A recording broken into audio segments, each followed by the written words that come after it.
Hello, it's Paul Beckwith from the University of Ottawa, and just wanted to talk about wonky weather wacking infrastructure.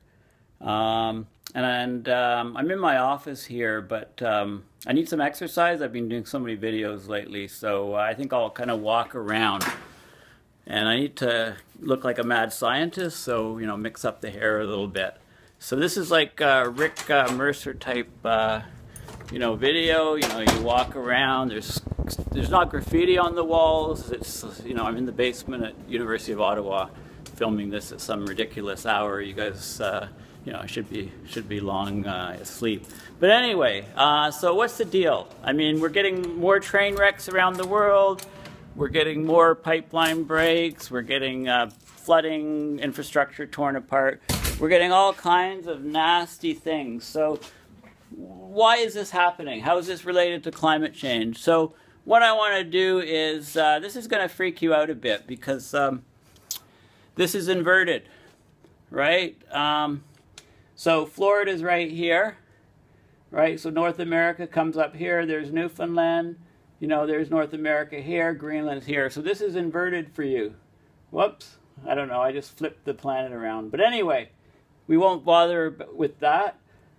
So what's happening is, huge temperatures here, plus 20 degrees C, warmer than normal, or 36 Fahrenheit. Purple, minus 20 degrees C, so 20 degrees colder than normal, or minus 36 F, colder than normal. So what we're getting is these cold areas moving across vast regions of North America, and over in Asia. And then after they sweep by, we're getting these warm areas, 20 degrees plus, coming by. Okay, you're not quite 20 in this case. So what we're seeing is in short periods of time, we're seeing very, very high temperature swings, up to 72 degrees Fahrenheit or 40 degrees Celsius. Okay, so this is bad.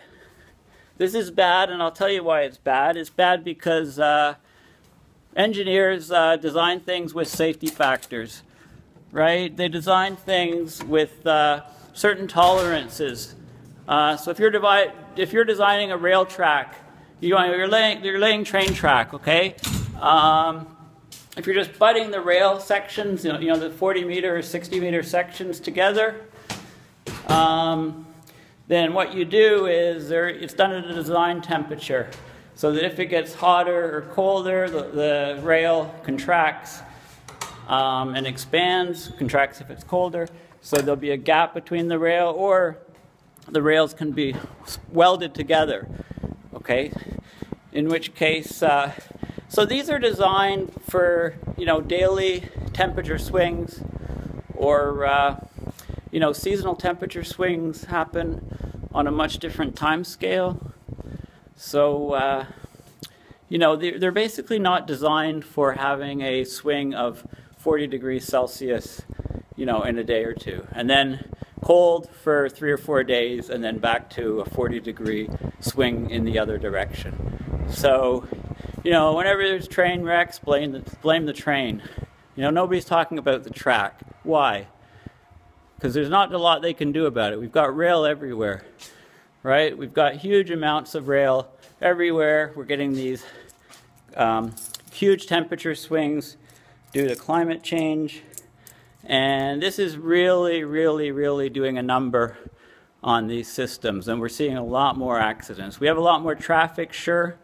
We have a lot heavier loads, 120 cars on a long rail, long train, puts huge weight on the rails. People talk about the design of the cars, but it's the track that is the problem. It's the track that I'm worried about with these extreme weather events. It's not just trains, it's pipelines too. Pipelines are usually buried, but they're not very deeply buried. Okay, so if there's floods over a region, the ground absorbs all the water, expands, puts pressure or can shift the rails. There's different pipe sections that are welded together. So There's a lot more expansion in the longitudinal direction from thermal expansion than in the transverse direction. So these, wells can break, things can leak.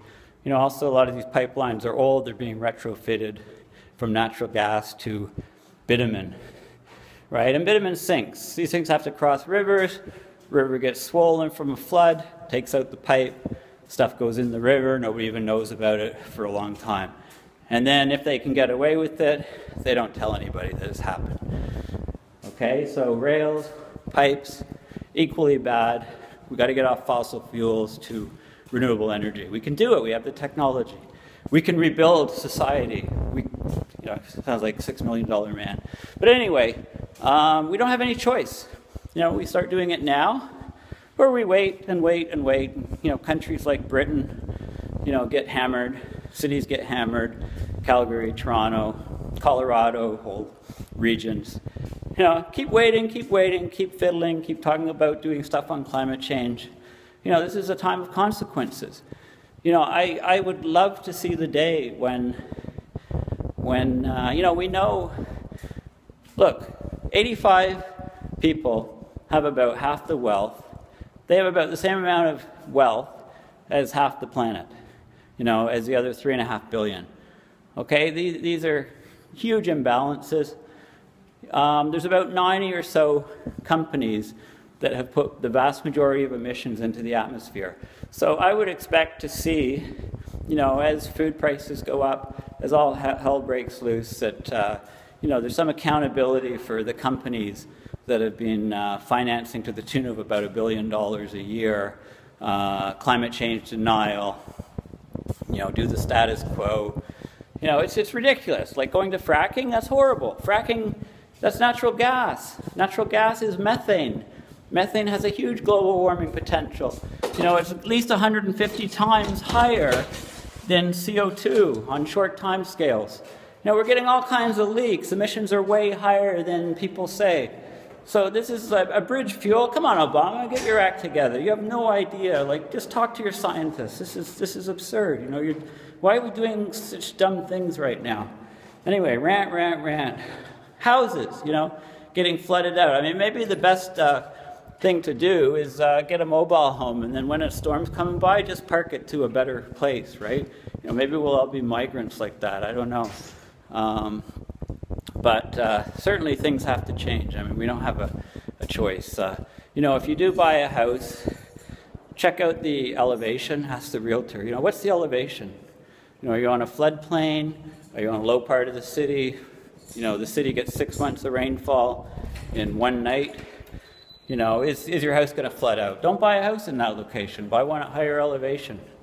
If you do have a house that tends to flood, dig around the house, put big trenches, fill them with gravel, like it's called a French drain. You can maybe, prevent your house. Create a pocket of water so it doesn't go in your basement. It goes into the drains around your house. I don't know. There's lots of different things that we can do. Renewables have huge potential, but the infrastructure is being hammered. And does it appear in budgets? I mean, people are complaining, they don't want a carbon tax, or let's go with a carbon fee and dividend. Citizens' climate lobby is pushing for this. The average consumer actually makes money. It's the heavy users of fossil fuel. We need a price. Fossil fuels are bad. We need a price. Okay? Take politics out of money. Let's do the right thing. And I don't know. I'm starting to really ramble here, so I'll end up for now.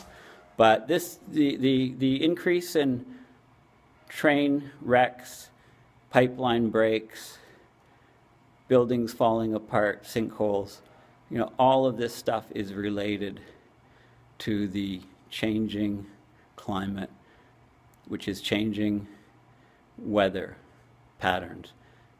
There's more water vapor in the atmosphere. It's coming down. It's going to increase and get a lot worse. So it'll be interesting to see when we have this tipping point in human behavior to start dealing with the problem. And that's signing out for now. Thanks.